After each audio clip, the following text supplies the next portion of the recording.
Not everyone who hurts you is a narcissist, but narcissistic patterns are really predictable.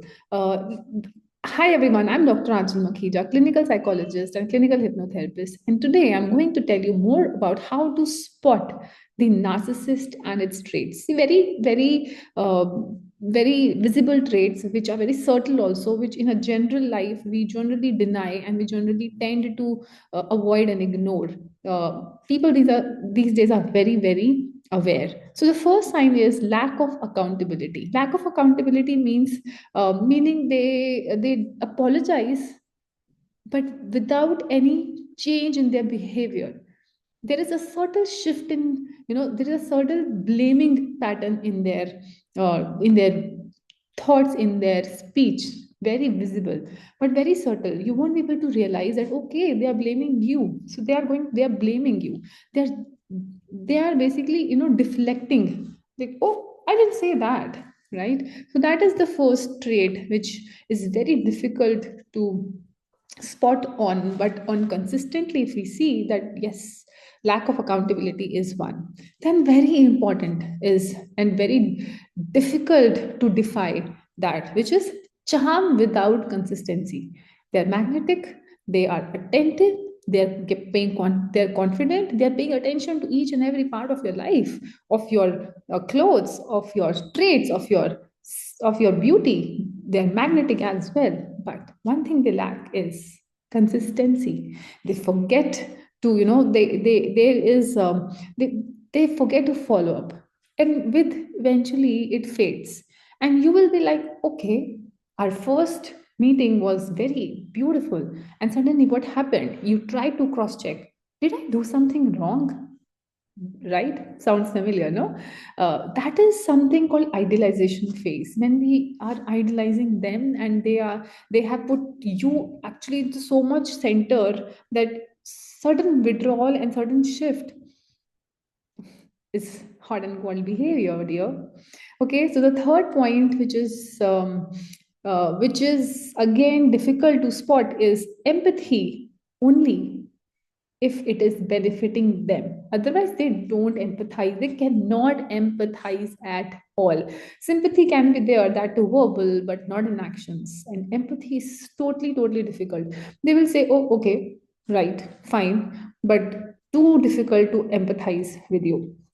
Okay, emotional empathy, zero. Cognitive empathy, zero. Heart understanding, zero. And then if there is something which is benefiting him, then he will react a little, and that too only in words, believe me, not through heart. Okay, so another spotting and another trait which you will see is control through subtle behavior. Like control as in silent treatment.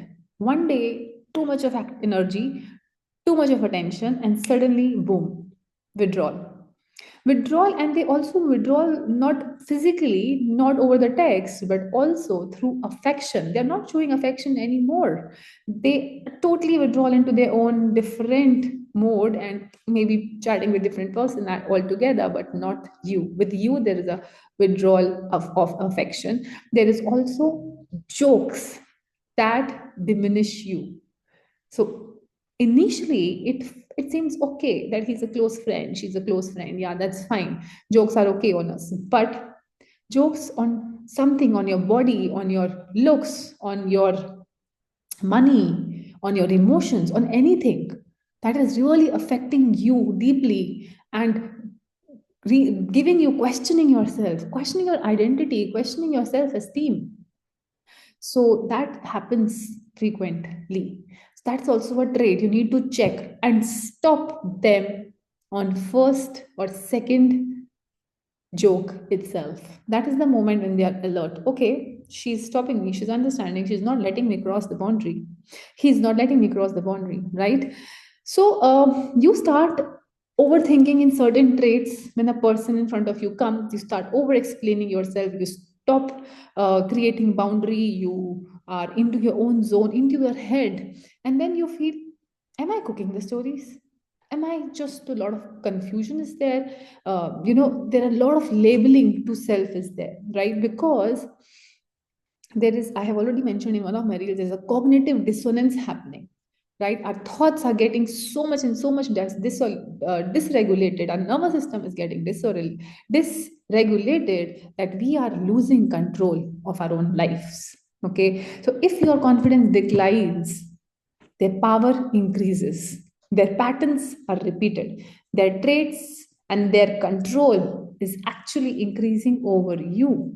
So, what you have to do is first be aware of these traits, spot on these traits, and open your eyes, ears, head, all the senses, and understand what actually narcissist traits are, right?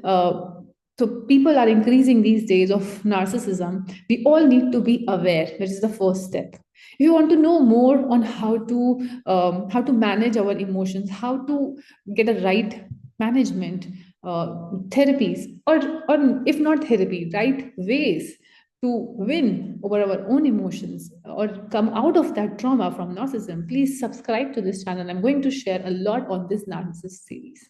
Have a healthy mind.